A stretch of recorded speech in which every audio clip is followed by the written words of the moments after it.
There has never been a worse time to retire, says my man Ron Sears. Now, I am a big fan of Ron. In fact, I'm going to do another video on this. This is just a great piece right here. I love this. I just love the data stuff. I'm a geek. I could not disagree with this more. I mean, he might be right. We don't know, but we're just. What are you doing, buddy? I love my dogs. All right, so we're just going to go down here. The risk of loss in normal times becomes the risk of ruin in the risk zone. The risk zone is the 5 to 10 years around, the sandwiched around your retirement. So your retirement's here 5 years before, 5 years after. I completely disagree with that. I mean, I think there's just like these stocks for the long run. Jeremy Siegel talks about, a lot of people say if you hold for a certain amount of time, you won't lose money. But the long run never comes, man. You're always in the short term. So if I invested in 2000, yes, I never lose money in 2020 from 2000. But those days are behind me now. Now I got to go for the next 3 years, next 5 years, next 10. The long run never here. You know, so like CCR, someday never comes. I'm here to tell you now, each and every mother's son, you better something fast, you better something. Anyway, I'll probably get demonetized for that because that was a serious recollection of John Fogerty right there. All right, so let's see what old Ron's talking about. Look, just because I disagree with him here doesn't mean he's a bad guy. It doesn't mean he's evil or anything like that. It just means I disagree with him explicitly. And again, because the long term never comes. That's not what he's saying here. What he's saying is the risk of retiring right, in the next between 5 and 10 years, your retirement is being sandwiched by the risk zone. We're in a bad place right now. And he might be right, but the risk of not retiring, in my opinion, is much, much higher. I heard Finney griping. All right, for 2 years now, Sears has been sounding alarm that boomers are in the retirement risk zone. And see, this is the problem, man. For 2 years, what did we miss out in 2 years? The S&P 500, what did it do the last 2 years? It freaking kicked butt, man. We just don't know. A period then perils their hoped for golden years. So how many people listened to Ron 2 years ago and missed out on some of the biggest gains we've ever seen? We'll go into that here. Actually, let's just look. So in 2000, I love this one of these. I'll show you here. 2020, we were up over 10%, and 2021, we're up over 20%. So, I mean, that's. You can't miss these years. That's the whole point about staying in the market is more important than time in the market is so much more important than timing in the market. If you miss the good times, you're screwed, man. You can't miss it. You gotta stay. I gotta do another video on that. It's been so long since I did a video on that. The risk of loss in normal times because the risk becomes the risk of ruin in the risk zone. In the interview, he discussed the threats to boomers' retirement against a backdrop of 70% of the cohort having less than $300,000 in retirement. That's simply not true, and I'll share with you why that's not true. He contends that boomers aren't getting the most advantageous retirement planning advice from professionals. The target date industry is failing people. Well, wasn't he who did the video on the target date funds? Yeah, right here. The target date funds with long horizons and moderate risk are in double-digit returns in 2021 as they did in 2020. I mean, the target date industry is failing people? I don't know that. Let's see. He has managed target date funds for 401k plans. All right. Okay, let's keep going. It's a perilous time. There's never been a worse time, he says. We'll be lucky if the baby boomers make it through the decade without suffering a big market loss.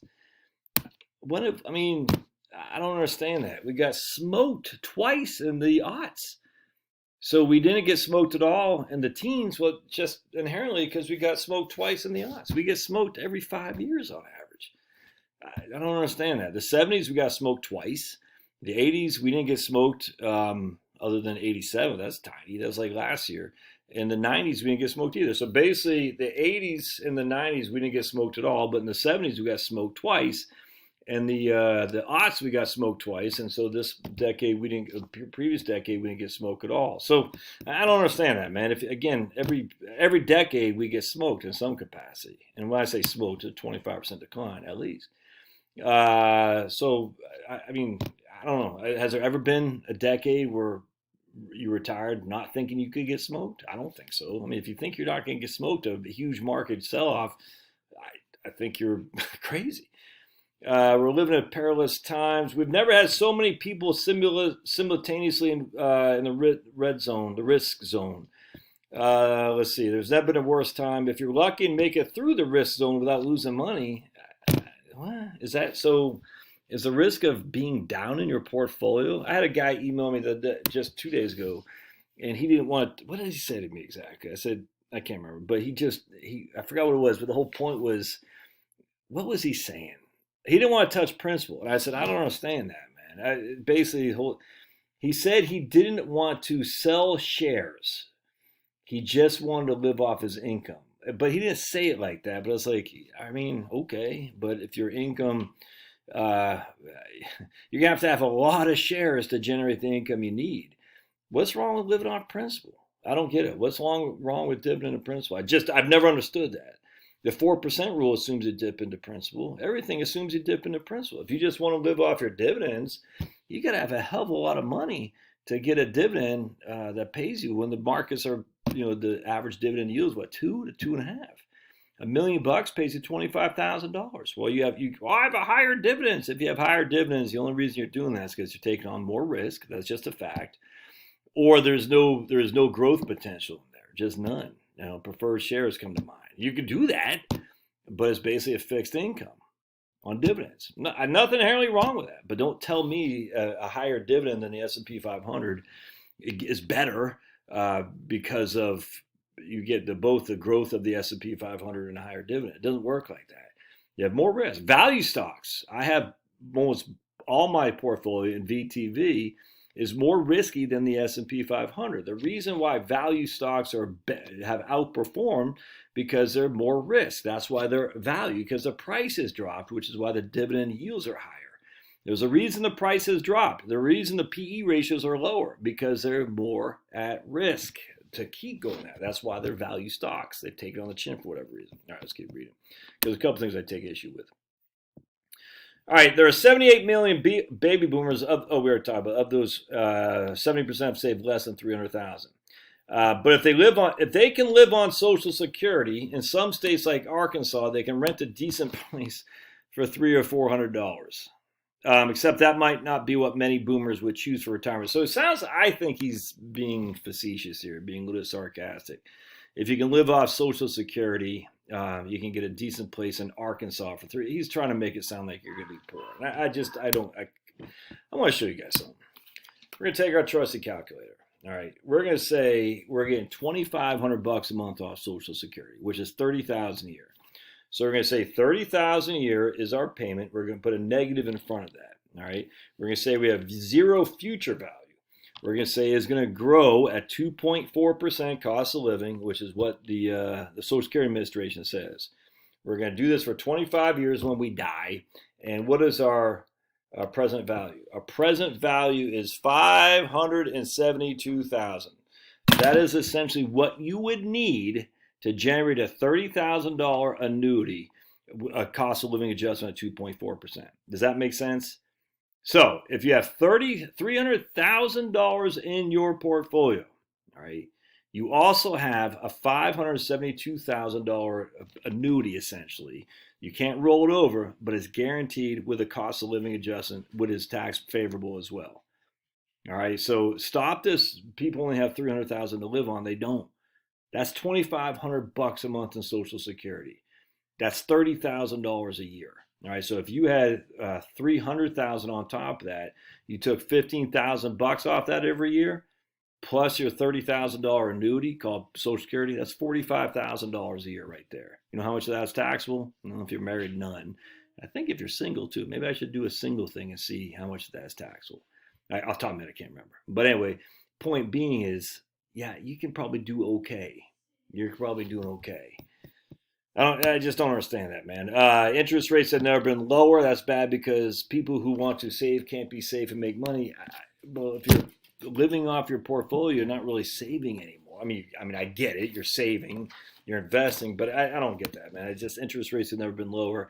I mean, I agree with that, but the reason interest rates are so low is because supposedly inflation was low. I don't think interest rates are ever going back up very high. I just don't. There's too much debt. The federal government has every inclination to keep the interest rates low, be it through buying bonds. I don't know, but I mean, when you have this much debt, you can't afford higher debt payments. So I'm not expecting interest rates to go up anytime soon. I mean, a little bit, but not much. Not what it used to be. The average 10-year Treasury is like 5.5. Stock prices have never been higher. Well, that's the perpetual stock prices are always higher. I mean, just drives me up the wall. Stock prices were, I guess I do. Where's my, I don't have my phone. If you look at the S&P 500, stock prices in 1970, stock prices in 1980, stock prices in 1990, stock prices in 2000, stock prices in 2010, stock prices in 2020. They're always higher. They've always never been higher. That shouldn't shock people.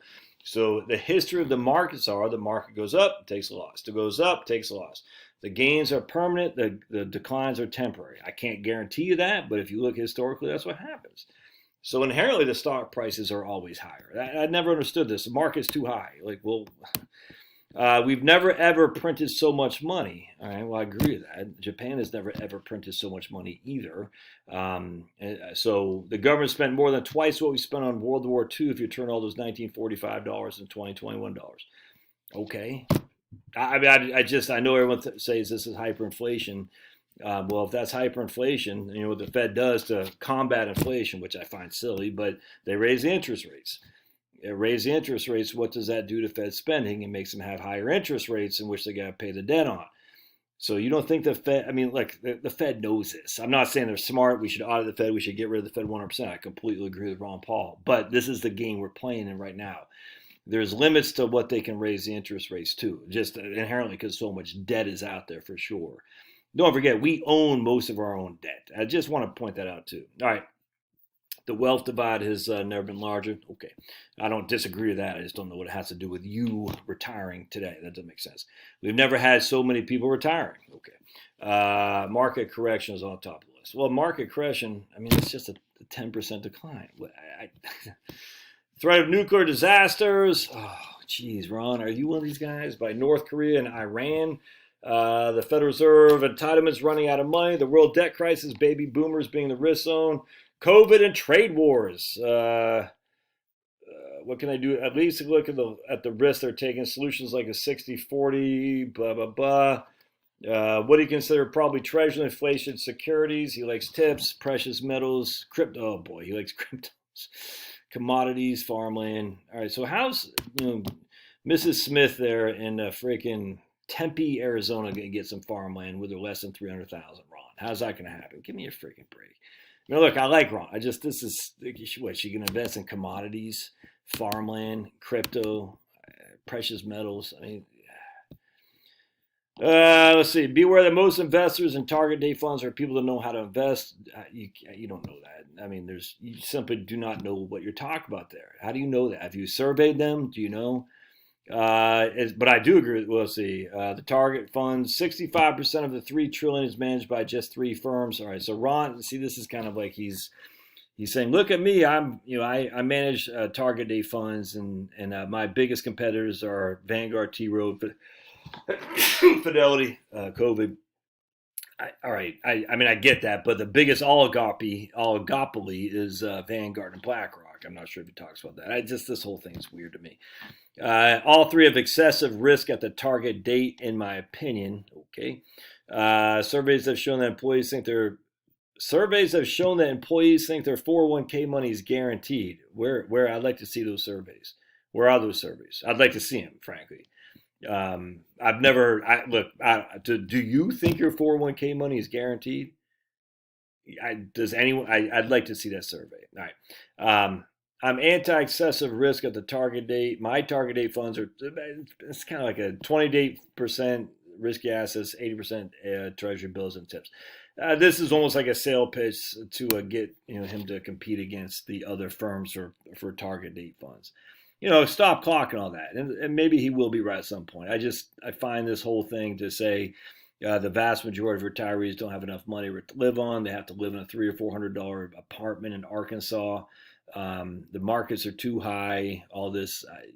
Okay, so what do you want people to do? Invest in commodities and farmland, crypto, keep working? I mean, let's focus on the thing you can control, your expenses. Focus on that. Once you get over that, and then we can look at the other things. But until you focus on your expenses, everything else is out of control. All right, love to hear your thoughts. We'll see you.